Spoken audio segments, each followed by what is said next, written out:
வணக்கம் வெற்றியாளர்களே. இந்திய பொருளாதாரம் மற்றும் தமிழக வளர்ச்சி நிர்வாகம் அப்படின்றது 20 கொஸ்டின் பிடிக்குது. இதில் வந்து நம்ம இந்த எல்லோ கலரில் ஷேர் பண்ணியிருக்க எல்லாமே நம்ம பார்த்துட்டோம். இதுக்கான வீடியோலாம் டிஸ்கிரிப்ஷனில் இருக்குது, மற்றபடி நம்ம சேனலில் இருக்குது பாருங்கள். இப்போது வந்து இந்த ப்ளூ கலரில் ஷேர் பண்ணியிருக்கக்கூடிய நிலச்சீர்திருத்தம் பற்றி என்ன கேட்டாலும் எழுதுகிற மாதிரி ஃபுல்ஃபில்லான ஒரு வீடியோவாக அந்த வீடியோ இருக்கும் போது வாங்க வீடியோவுக்கு போகலாம். ஓகேவா? முன்னாடி இந்த வீடியோ பற்றி எல்லா விஷயம் பார்க்க போகிறோம், பள்ளி புத்தகத்துலேருந்து நடப்புகள் வரைக்கும். அதுக்கு முன்னாடி பேசிக்கான விஷயங்கள் +1 +2 புத்தகத்தில் கொடுத்துருக்கக்கூடிய விஷயங்களை முன்னாடி ஃபஸ்ட் பார்க்க போகிறோம். ஓகேவா? நில சீர்திருத்தங்களை வந்து 3 விதமாக பிரிக்கிறாங்க. அதாவது குடும்ப உடைமை, உத்தம அளவு உடைமை, சிக்கன உடைமை அப்படின்னு. இந்த குடும்ப உடைமை அப்படின்றது ஒரு துண்டு நிலத்திலிருந்து ஒரு குடும்பத்துக்கு தேவையான பொருள் அதை விட எக்ஸ்ட்ரா நமக்கு வந்து 1200 ஈட்டக்கூடிய அல்லது மொத்த சராசரி வருவாயில் 1600 தரக்கூடிய ஒரு சிறு நிலப்பரப்பை தான் குடும்ப உடைமை அப்படின்றாங்க. ஒரு குடும்பத்திற்கு தேவையான பொருட்களோட எக்ஸ்ட்ரா உங்களுக்கு 1200 அல்லது 1200 கொடுக்கக்கூடிய ஒரு நிலம். ஓகேவா? உத்தம அளவு நில உடைமை அப்படின்றது அதிகபட்சமான வருவாய் தரக்கூடிய ஒரு நிலம். ஓகேவா? அதாவது குடும்ப உடைமை மாதிரி மும்மடங்கு உள்ளது உத்தம அளவு நில உடைமை அப்படின்றது. ஓகேவா? இது வந்து உழைப்பு, இயந்திரம் இதெல்லாம் வச்சு நம்ம அதிக அளவுல வருவாய் தரக்கூடிய ஒரு விவசாய நிலத்தை குறிக்கக்கூடியது. நில சீர்திருத்தம் அப்படின்றதே வந்து விவசாய நிலங்களை தான் குறிக்குது அப்படின்றத நம்ம முழுசா புரிஞ்சுக்கணும். ஓகேவா? சிக்கன உடைமை அப்படின்றது ஒரு இடத்துல இருந்து கிடைக்கக்கூடிய பொருளை வச்சு அவனோட அன்றாட வாழ்க்கையை மட்டும் நிறைவேற்ற முடியும் அப்படின்றது தான் சிக்கன உடைமை. ஓகேவா? ஒரு குடியானவருக்கு பிழைப்பு மட்ட வருவாயை ஈட்டி தரும் நில உடைமை சிக்கன உடைமை அப்படின்றாங்க. தேவைப்படும் செலவுகளை செய்த பின்னர் ஒரு குடியானவருக்கு அவருடைய குடும்பத்தாருக்கு வேண்டிய அளவு உணவு பண்டங்களை உற்பத்தி செய்து தரும் உடைமை அளவு சிக்கன உடைமை அப்படின்னு கீட்டிங் அப்படின்றவர் வரையறுத்திருக்காரு. ஆக்சுவலாக கீட்டிங் அப்படின்றவர் உணவு மற்றும் உற்பத்தியை வச்சு அதை வரையறுக்கிறாரு. டாக்டர் மான் அப்படின்றவர் வாழ்க்கை தரம் மற்றும் மன நிறைவு வச்சு வரையறுக்கிறார். அதாவது டாக்டர் மான் என்ன சொல்றாருன்னு பார்த்தீங்கன்னா, சராசரி குடும்பத்துக்கு மன நிறைவை அளிக்கக்கூடிய குறைந்தபட்ச வாழ்க்கை தரத்தை அளிக்கக்கூடிய உடைமை அளவு சிக்கன உடைமை அப்படின்றாங்க. இப்போ நமக்கு என்ன தெரியுது? சிக்கன உடைமைனா ரொம்ப கம்மியான நிலம், அடுத்தது குடும்ப உடைமை, அடுத்தது உத்தம அளவு நிலை உடைமை அப்படின்னு 3 விதமாக இருக்குது. ஓகே, இப்போ வந்து நிலச்சீர்திருத்தம் அப்படின்றது நோக்கம் என்ன? ஒன்று சமூக நீதி, சமூக நீதியும் பொருளாதார சமநிலை. எல்லாரும் சமமான அளவுக்கு நிலம் இருந்துச்சுன்னா பிரச்சனை இல்லை. இங்கே வந்து பாதி பேர் பணக்காரனாக இருக்கான், பாதி பேர் ஏழ்மையாக இருக்கான், பாதி பேர் ரொம்ப கீழே இருக்கான். ஓகேவா? அந்த மாதிரி இருக்கிறது தான் சமூக நீதி இன்மையாக இருக்குது. அதை சமூக நீதியாக்கணும், பொருளாதாரத்தை சமநிலையாக்கணும் அப்படின்றது தான் அதோட காரணம். இந்திய அரசியலமைப்பு தொடர்புடைய 9வது அட்டவணை, அதாவது இந்திய அரசியலமைப்பில் 8 அட்டவணைகள் தான் இருந்துச்சு. இந்த முதலாவது சட்ட திருத்தம் 1951 படி 9வது அட்டவணை ஒன்று சேர்க்குறாங்க. ஓகேவா? இந்த நில சீர்திருத்தம் சம்மந்தமாக ஃபஸ்ட்டு திருத்தம் வருதுன்னு சொல்லுவாங்க 1951. ஆனால் இந்த திருத்தம் நில சீர்திருத்தத்துக்கு முன்னாடியே செண்பகம் துரைராஜன் அவர்கள் வந்து இதனுடைய மருத்துவ படிப்பில் சேர முடியலை, அதுக்கு காரணம் தமிழகத்தில் பின்பற்றக்கூடிய இடஒதுக்கீடு முறை அப்படின்னு ஒரு கேஸ் கொடுத்து அப்போதைக்கு வந்து அந்த இடஒதுக்கீடு முறையை நீதிமன்றம் ரத்து பண்ணிடுவாங்க. அப்போ அதனால 9வது அட்டவணை அப்படின்னு ஒன்று நேரு உருவாக்குவார்.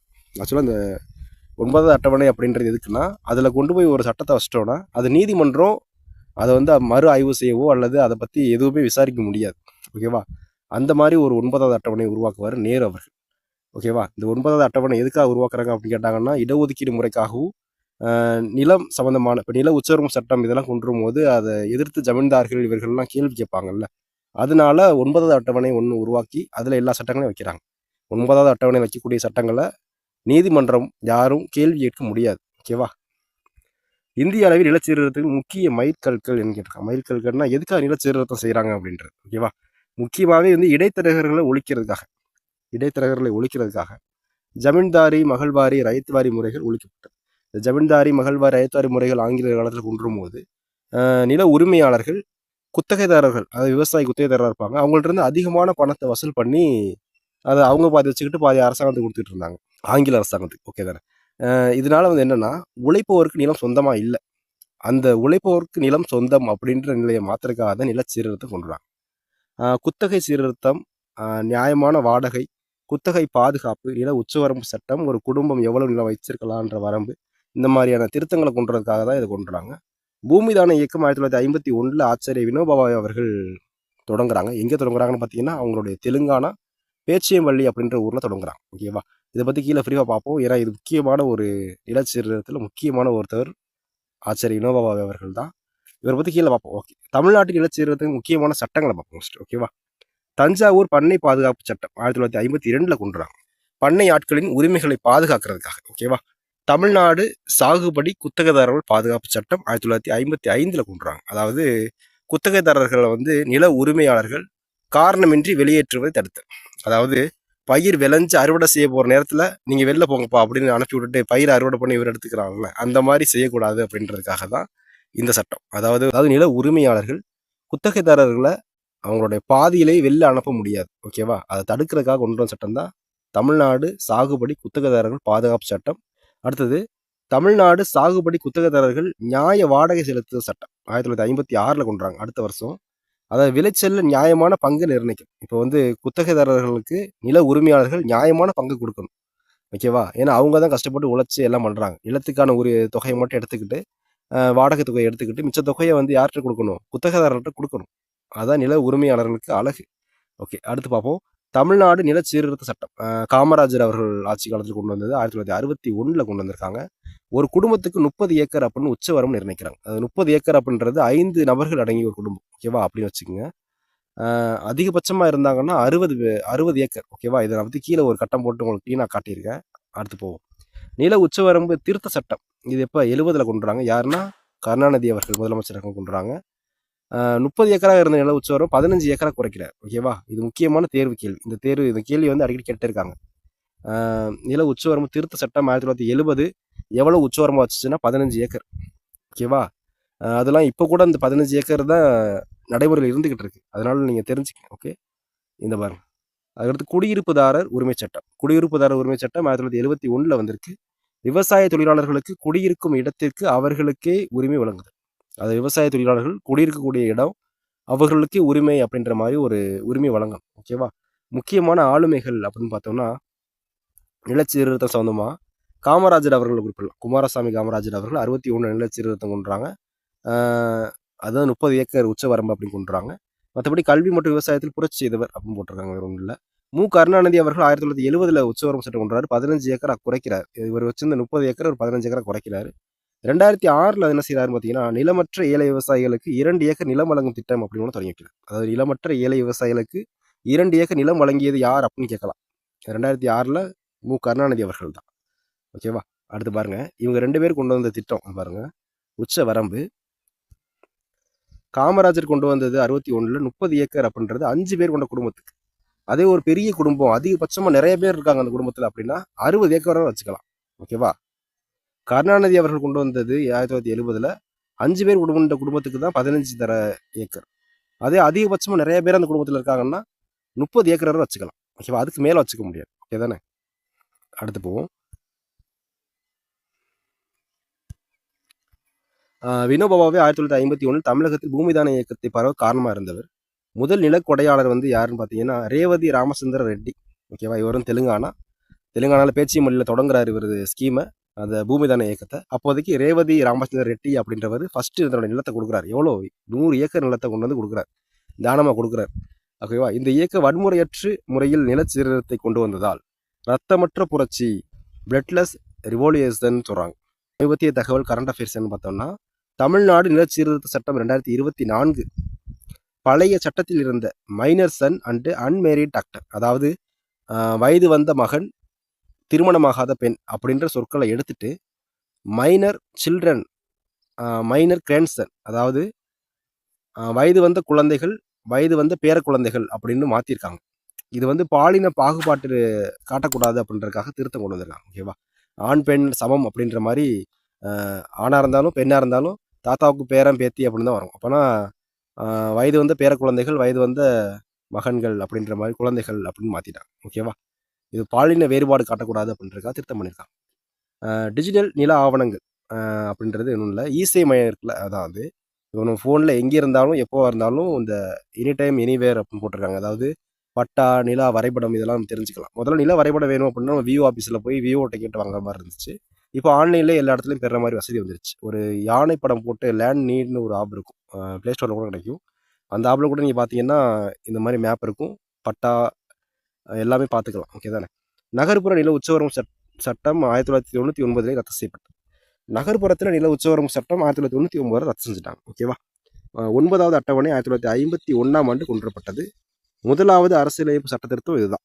அதாவது ஃபர்ஸ்ட் அமெண்ட்மெண்ட் 1951. அப்போது வந்து ஜவஹர்லால் நேரு பிரதமராக இருக்கார். ஓகேவா? சங்கரி பிரசாத் வழக்கு அப்படின்னு 1951 ஒரு வழக்கு. ஓகேவா? முதல் அரசியலமைப்பு திருத்தச் சட்டம், அதாவது நில சீர்திருத்தம் தொடர்பாக கொண்டு வந்த 9வது அட்டவணை செல்லும் என தீர்ப்பளிக்கப்பட்ட சட்டம் இதுதான். அதாவது முதல் அரசியலமைப்பு திருத்தச் சட்டம் செல்லும் அப்படின்னு தீர்ப்பளிக்கப்பட்ட சட்டம் எது அப்படின்னு கேட்டாங்கன்னா, சங்கரி பிரசாத் வழக்கு 1951 ஞாபகம் வச்சுக்கோங்க. ஓகேவா? இதெல்லாம் தேர்வு பார்வையில் ரொம்ப முக்கியமானது மட்டும் தான் எடுத்து இந்த பிடிஎஃப்ல கொடுத்துருக்கேன். இந்த பிடிஎஃப் நம்மளோட டெலிகிராம் சேனல் இருக்குது, நம்மளோட பிளாகர் பேஜ்லையும் இருக்குது. Telegram channel link, blogger link எல்லாமே டிஸ்கிரிப்ஷனில் கொடுத்துருக்கேன். இதை வந்து நீங்கள் வெறும் வீடியோவை பார்க்குறத விட விட்டுட்டு ஒரு நோட் எடுத்து நோட் பண்ணி வச்சுக்கிட்டீங்கன்னா நல்லது. ஏன்னா தேர்வுக்கு டைம் இருக்குது அப்படின்னு நினைக்காம நோட் பண்ணி வச்சுக்கோங்க, அதான் நல்லது. ஓகேவா? தமிழ்நாடு தொடர்புடைய தமிழ்நாடு இடஒதுக்கீடு, அதாவது நம்ம இந்த எக்ஸாம் எழுதக்கூடிய அந்த கோட்டா இடஒதுக்கீடு முறை, கேட்டகரி விசா இருக்கக்கூடிய அந்த 69% இடஒதுக்கீடு முறையும் நீதிமன்றம் தலையிடக்கூடாது அப்படின்றதுக்காக ஜெயலலிதா அம்மையார் அவர்கள் இருக்கும்போது, ஆட்சியில் இருக்கும்போது நீதிமன்ற தலையீட்டிலிருந்து பாதுகாப்பதற்காக இதை வந்து 9வது அட்டவணையில் சேர்த்துட்டாங்க. ஓகேவா? ஆனால் இப்போ 9வது அட்டவணையுமே வந்து நீதிமன்றம் அரசியலமைப்பு முரண்பாடாக இருந்துச்சுன்னா அதை வந்து தலையிடலாம் அப்படின்ற மாதிரி கொண்டு வந்துட்டாங்க. ஓகேவா? அதையும் கீழே பார்ப்போம். 2007ஆம் ஆண்டு ஐஆர் கோய்கோ அப்படின்ற ஒரு வழக்கில் உச்சநீதிமன்றம் ஒரு முக்கியமான தீர்ப்பு வழங்கியிருக்கு. ஏப்ரல் 24, 1973, அதாவது கேசவநாத் பாரதி வழக்குக்கு தீர்ப்பு வந்த நாள். ஓகேவா? அடிப்படை கட்டமைப்பை யாரும் மாற்றக்கூடாது, அரசியலமைப்பை திருத்தலாம் நாடாளுமன்றம், ஆனால் அடிப்படை கட்டமைப்பை மாற்றிடக்கூடாது அப்படின்னு கொண்டு வந்த ஒரு சட்டம். இதை பற்றின ஒரு முழு வீடியோ நம்மளுடைய சேனலில் இருக்குது. கேசவநாத் பாரதி வழக்கு பற்றின ஒரு முழு வீடியோ, தெளிவான அந்த கதையை உள்ள ஒரு வீடியோ இருக்குது, பாருங்கள். அந்த வழக்கு தீர்ப்பு வந்த நாளுக்கு அப்புறமா பிறகு 9வது அட்டவணையில் சேர்க்கப்பட்ட சட்டங்கள், அதாவது அந்த தீர்ப்பு வந்ததுக்கு அப்புறம் 9வது அட்டவணையில் சேர்க்கக்கூடிய எல்லா சட்டங்களையுமே அடிப்படை கட்டமைப்பை மீறினால் அவற்றை நீதிமன்றம் ஆய்வு செய்யலாம் அப்படின்னு ஒரு தீர்ப்பு கொண்டு வந்துட்டாங்க. அதாவது கேசவநாத் பாரதி வழக்கு தீர்ப்பு வந்துச்சுல அந்த ஏப்ரல் 24, 1973, அந்த 13 நீதிபதிகள் அமர்ந்த அமர்வு அவங்க சொன்னது என்னன்னா, இதுக்கடுத்து நீங்கள் 9வது அட்டவணையில் சேர்க்கக்கூடிய எல்லாத்தையுமே நாங்கள் நீதிமன்றம் மறு ஆய்வு செய்வோம் அப்படின்னு சொல்லிட்டாங்க. ஓகேவா? அவ்வளோதான். அடுத்து அடிப்படை உரிமைகள், அதாவது 19Fல குடிமக்களின் சொத்துக்களை வாங்கவும் வைத்திருக்கவும் விற்கவும் உரிமை அளித்திருக்கு. அதே மாதிரி அடிப்படை உரிமைகளில் 31 சட்டப்பூர்வமாக அதிகாரமின்றி ஒருவருடைய சொத்தை அரசு கையகப்படுத்தக்கூடாது அப்படின்னு பாதுகாப்பு அளிச்சிருந்துச்சு. இது வந்து அடிப்படை உரிமைகள் இருந்ததுனால ஜமீன்தார்களும் நில உடைமையாளர்களும் நில உச்சவரம்பு திருத்த சட்டத்தின்படி அவங்களுடைய நிலங்களை எடுக்கும்போது என்னோட அடிப்படை உரிமைகளை பறிக்கப்படுகிறது அப்படின்னு நீதிமன்றத்தில் போய் வாதாடிட்டு இருந்தாங்க. இதை பார்த்த உடனே ஏன் இப்படி வாதாடுறாங்க, அப்போனா ஒரு சட்ட திருத்தத்தை கொண்டு வந்துடணும் அப்படின்னு சொல்லிட்டு 1978 44வது அரசியலமைப்பு திருத்த சட்டத்தை கொண்டுறாங்க. 1978 44வது திருத்த சட்டத்தை கொண்டு வந்து சொத்துரிமையை அடிப்படை உரிமையிலேருந்து நீக்கி 307 ஒரு சாதாரணமான சட்டமாக வச்சிடுறாங்க. பகுதி 12ல் 307 ஒரு சாதாரண சட்டமாக வச்சிடுறாங்க. ஓகேவா? ஒரு சாதாரணமான சட்டம், அவ்வளோதான். அது ஒரு அடிப்படை உரிமை இல்லை. இப்போ வந்து ஜமீன்தார்களோ மற்றபடி நில வச்சிருக்கக்கூடிய பெரிய ஆள்களோ வந்து என்னுடைய அடிப்படை உரிமைகள் பறிக்கப்பட்டது அப்படின்னு நீதிமன்றத்தில் போய் பேச முடியாதுல்ல. அதனால இந்த மாற்றத்தை கொண்டு வந்திருக்காங்க. சொல்லப்போனோம்னா அரசியலமைப்பில் நிறையா திருத்தங்களே வந்து இந்த நில சீர்திருத்தம், இட ஒதுக்கீடு முறை இதனால தான் நடந்திருக்கும். ஏன்னா இதுதான் முக்கியம், மக்களோட பிரச்சனையாகவே அப்போதைக்கு இருந்திருக்கு. ஓகேவா? அடிமை முறையிலேருந்து வெளில வரணும்னா இதெல்லாம் தேவை தானே. அதனால தான் இந்த மாதிரியான சீர்திருத்தங்கள் அதிகமாக நடந்திருக்கு. ஓகே, அடுத்து பார்ப்போம்.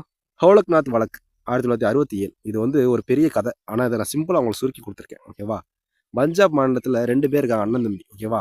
ஹென்ரி கோலக்நாத், வில்லியம் கோலக்நாத் அப்படின்னு 2 பேர் இருக்காங்க. அவங்க 2 பேருக்கும் சொந்தமாக 500 ஏக்கர் நிலம் வச்சுருக்காங்க. ஓகேவா? 500 ஏக்கர் எங்கேயா போயிட்டாங்க. பஞ்சாப் அரசு கொண்டு வந்த ஒரு நில உச்சவரம்பு என்னென்னா, தலா 30 ஏக்கர் ஒருத்தர் வச்சுக்கலாம் அப்படின்றாங்க. அப்போ அவங்க ஃபேமிலியில் இருக்கிறவங்க 30 வச்சுக்கிட்டு பேலன்ஸ் இருக்கக்கூடிய 410 ஏக்கர், அதாவது 3 பேர் 30 90. ஓகே, அப்போ பேலன்ஸ் 410 ஏக்கர் இருக்குது. அதை வந்து அரசு எடுத்துக்கும் அப்படின்னு சொல்லிட்டாங்க. ஓகேவா? இதை எதிர்த்து கோலக்நாத் சகோதரர்கள் உச்சநீதிமன்றத்துக்கு போகிறாங்க. எங்களுடைய சொத்துரிமை, அடிப்படை உரிமை பறிக்கப்பட்டது அப்படின்னு. ஓகே, 67 போகிறாங்க. 67லலாம் அடிப்படை உரிமையாக தான் இருந்துச்சு சொத்துரிமை. எப்போ மாற்றுறாங்க? 78 தான் மாற்றுறாங்க, 44ஆம் சட்டத்தின் அடிப்படையில். ஓகேவா? அது வரைக்கும் சொத்துரிமை வந்து அடிப்படை உரிமை தான் இருந்துச்சு. அடிப்படை உரிமை பறிக்கப்பட்டது அப்படின்னு போய் அவங்க வாதம் பண்ணுறாங்க. அப்போ உச்சநீதிமன்றம் அதிரடியான தீர்ப்பு கொடுக்குறாங்க. ஓகேவா? அப்போதைய தலைமை நீதிபதி வந்து சுப்பாராவ் அவர்கள் தான் இருக்காங்க. 11 நீதிபதிகள் கொண்ட அந்த அமர்வு வழக்கு விசாரித்து 6:5 என்ற விதத்தில் ஒரு வரலாற்று தீர்ப்பை வழங்கியது. அதாவது 11 பேரில் 6 பேர் ஒரு சைடு இருக்காங்க, 5 பேர் ஒரு சைடு இருக்காங்க. ஓகேவா? 6 பேர் என்ன சொல்கிறாங்கன்னா, நாடாளுமன்றத்திற்கு அடிப்படை உரிமையை திருத்துறதுக்கு அனுமதி இல்லை அப்படின்னு நிற்கிறாங்க. இதில் 5 பேர் நாடாளுமன்றம் எல்லாத்தையும் திருத்தலாம் அப்படின்னு நிற்கிறாங்க. இப்போ மெஜாரிட்டியாக 6 பேர் இருக்காங்கல்ல, இவங்க சைடு உள்ள வாதம் தான் ஜெயிச்சிச்சு. அதுதான் அடிப்படை உரிமைகள் புனிதமானவை, நாடாளுமன்றத்திற்கு அடிப்படை உரிமைகளை திருத்தவோ அல்லது நீக்கவோ அதிகாரம் கிடையாது அப்படின்னு தீர்ப்பு வழங்குறாங்க. அது மட்டும் இல்லை, 368 உங்களுக்கு தெரிஞ்சிருக்கும், அரசியலமைப்பை திருத்தக்கூடிய ஒரு சட்டம். நாடாளுமன்றத்திற்கு திருத்தக்கூடிய அதிகாரம் இருக்குது. அதுக்குன்னு அடிப்படை உரிமைகளை போட்டு பறிக்கக்கூடாது அப்படின்னு சொல்லிட்டாங்க. ஓகேவா, பறிக்க பயன்படுத்தக்கூடாது, அடிப்படை உரிமைகளை பறிக்க பயன்படுத்தக்கூடாது அப்படின்னு சொல்கிறாங்க. இந்த வழக்கோட விளைவு என்னன்னு பார்த்தீங்கன்னா, இந்த வழக்கோட தீர்ப்பு இந்திரா காந்தி அப்போதான் இந்திரா காந்தி அவர்கள் தான் பிரதமராக இருப்பாங்க, அவங்களுக்கு ஒரு பெரும் அதிர்ச்சியை கொடுத்துருச்சு. இப்படி சொன்னதுனால அரசு கொண்டு வந்து நில சீர்திருத்தங்கள் அனைத்துமே கேள்விக்குள்ளாயிருச்சு. நாடாளுமன்றத்தின் அதிகாரத்தை நீதிமன்றம் கட்டுப்படுத்துது. ஓகேவா, இதற்கு பதிலடி கொடுக்கும் விதமாக தான் இந்திரா காந்தி 24வது சட்டத்திருத்தத்தை 1971 கொண்டுறாங்க. நாடாளுமன்றத்திற்கு அடிப்படை உரிமைகளை உட்பட அரசியலமைப்பின் எந்த பகுதியும் திருத்த அதிகாரம் உண்டு அப்படின்னு திருத்தம் கொண்டுறாங்க. ஓகேவா, இந்த நாடாளுமன்றத்தின் அடிப்படை உரிமைகள் உட்பட அரசியலமைப்பின் எந்த பகுதியும் திருத்த அதிகாரம் உண்டு அப்படின்னு கொண்டு வந்த சட்ட திருத்தம் 24வது சட்ட திருத்தம் 1971. ஓகேவா, அப்படி போவோம். அடுத்து, நிலங்கள் பிரிக்கப்படுவதும் துண்டாடுவதற்கு காரணங்கள். இதெல்லாம் வந்து புக்கில் உள்ள பாயிண்ட்ஸ். ஓகேவா, அதனால இதை நீங்கள் சும்மா வாசிச்சு விட்டுருங்க. இதை நான் நடத்தினா போர் அடிக்கிற மாதிரி தான் இருக்கும். ஏன்னா இது ஒன்றும் அவ்வளோ முக்கியமாலாம் தெரில. வாசிக்கிறேன், நீங்கள் கேட்டுக்குங்க. ஓகேவா, ஏன்னா இதை வச்சு 1 சரி 2 சரி 3 தவறு இந்த மாதிரிலாம் கேட்பாங்கல்ல, அந்த இதுக்கு இதை கேட்கலாம். அதுக்காக தான் அது. நிலங்கள் பிரிக்கப்படுவதற்கும் துண்டாடுவதற்கும் காரணங்கள் அப்படின்னு போட்டிருக்காங்க. மக்கள் தொகை பெருக்கம், வாரிசு உரிமை சட்டம், கூட்டு குடும்ப முறை மறைந்துச்சு. இப்போ யார் கூட்டு குடும்பமாக இருக்கா? எல்லாம் கல்யாணம் பண்ணோன்னே தனி கொடுத்துரும் அப்படின்ற மாதிரி ஆயிடுறாங்க. கிராம கைத்தொழில்கள் நலிந்து போனது. அதாவது கூட்டாக சேர்ந்து கிராம கைத்தொழில்கள் பண்ணுறதெல்லாம் இப்போ இல்லை. இப்போ தான் மிஷின்ஸ் வந்துருச்சு, தனித்தனியாக ஒரு கம்பெனி வச்சுக்கிட்டு எல்லா வேலையும் நடந்துக்கிட்டு இருக்கு. அதனால் கிராம கைத்தொழில்கள்லாம் நலிந்து போனது. நில உடைமை முறைகள், ஊரக கடன்கள் ஆகியவை ஆகும் அப்படின்றாங்க. இதனால நிலம் பிரிக்கப்படுது, துண்டாடப்படுது அப்படின்றாங்க. நிலங்கள் துண்டாடப்படுவதால் எப்படி தீமைகள் அப்படின்னு என்ன சொல்கிறாங்கன்னா, உற்பத்தி செலவு அதிகரிக்குது, உற்பத்தி காரணிகள் வீணாகுது, வேளாண்மை மேம்பாட்டிற்கு வாய்ப்பில்லை, சட்ட சிக்கல்கள் ஏற்படுதல், ஏழ்மையும் கடன் சுமையும் ஏற்படுது அப்படின்னு சொல்கிறாங்க. நில உடைமைகளை ஒருங்கிணைத்தல் போட்டுறாங்க. நிலங்களை ஒருங்கிணைக்கும் இயக்கமானது மிகவும் புகழ்பெற்றது. 1956 4.5 மில்லியன் ஹெக்டேர் நிலங்கள் ஒருங்கிணைக்கப்பட்டது. இந்த மில்லியன் அப்படின்னா உங்களுக்கு தெரிஞ்சிருக்கும், 10 லட்சம். ஹெக்டேர் அப்படின்னா தெரிஞ்சுமா உங்களுக்கு? ஏக்கர் அப்படின்றது குறைவு தான். ஹெக்டேர் அப்படின்றது 2.5 ஏக்கரை கொட்டி உள்ள இடம். ஓகேவா, ஏக்கரோட ஹெக்டேர் பெருசு. 1972 33 மில்லியன் ஹெக்டேர் நிலங்கள் ஒருங்கிணைக்கப்பட்டுச்சு. ஊரக வளர்ச்சித்துறை அமைச்சகத்தின் அறிக்கையின்படி 2001 செப்டம்பர் 30 ஒரு ஒருங்கிணைக்கப்பட்ட நிலங்கள் அளவு 1633 லட்சம் ஏக்கர் அப்படின்னு சொல்கிறாங்க. 1633 லட்சம் ஏக்கர். இந்தியாவின் நிலச்சீரத்துக்கு நோக்கம் அப்படின்னு பார்த்தீங்கன்னா, இது ஒன்றும் அவ்வளோ முக்கியமாக இல்லை. நிலச்சீரத்தை அப்படின்றது எதுக்காக கொண்டு வந்தாங்கன்னா, ஊரக பகுதியில் முன்னேறணும், அதுக்கடுத்து சமுதாய அமைப்பு, வேளாண் அமைப்பை மாற்றி அமைக்கணும், உழவனுக்கே நிலம் சொந்தம் அப்படின்ற மாதிரி இந்த மாதிரி ரைட்டு கொண்டு வந்தாங்க. இது ஒன்றும் அவ்வளோ பெருசாக இருக்காது, வாட்ச் வேணும் போர் தான் அடிக்கும். ஏன்னா நீங்கள் வாட்ச் பார்த்தீங்கன்னா அந்த பிடிஎஃப் கீழே கொடுத்துருக்கேன். இந்தியாவின் நிலச்சீர்திருத்த முறைகள். இந்தியாவின் நிலச்சீர்திருத்தம் அப்படின்றது 3 வகைகள் கையாளப்படுது. அரசு சலுகைகள், கூட்டுறவு பண்ணைகள் மற்றும் நிலங்களை ஒருங்கிணைத்தல் மூலம் தானே முன்வந்து ஏற்றுக்கொள்ளுதல்.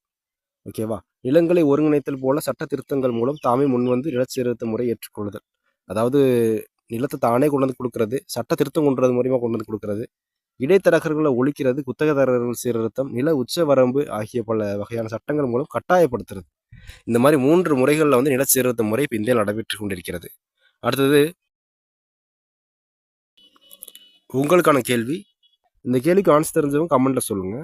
அடிப்படை உரிமைகள் இருந்து சொத்துரிமை நீக்கப்பட்டு சாதாரண உரிமையா 300A மாற்றப்பட்ட போது பிரதமராக இருந்தவர் யார்? அடிப்படை உரிமையிலிருந்து சொத்துரிமை நீக்கி 300A சாதாரண உரிமையாக வைக்கும் போது பிரதமர் இருந்தவர் யார்? 1978 பிரதமராக இருந்தவர் யார்? ஜவஹர்லால் நேருவா, இந்திரா காந்தி அவர்களா, மொராஜி தேசாய் அவர்களா, நரேந்திர மோடி அவர்களா? இதில் உங்களுக்கு பதில் தெரிஞ்சுன்னா இதை நீங்கள் கமெண்ட்டில் சொல்லுங்கள். இந்த வீடியோ உங்களுக்கு பயனுள்ளதாக இருந்துச்சுன்னா, பிடிச்சிருந்துச்சுன்னா ஒரு லைக் பண்ணுங்கள், உங்களுடைய ஃப்ரெண்ட்ஸுக்கு ஷேர் பண்ணுங்கள், சப்ஸ்கிரைப் பண்ணுங்கள். மேலும் வீடியோவுக்கு தேர்வு பார்வையிலான முக்கியமான அப்டேட்ஸ்க்கு நம்மளுடைய டெலகிராம் சேனலில் ஜாயின் பண்ணுங்கள். டெலகிராம் சேனல் லிங்க் டிஸ்கிரிப்ஷனில் இருக்குது. நன்றி தோழா, மீண்டும் சந்திப்போம். நன்றி.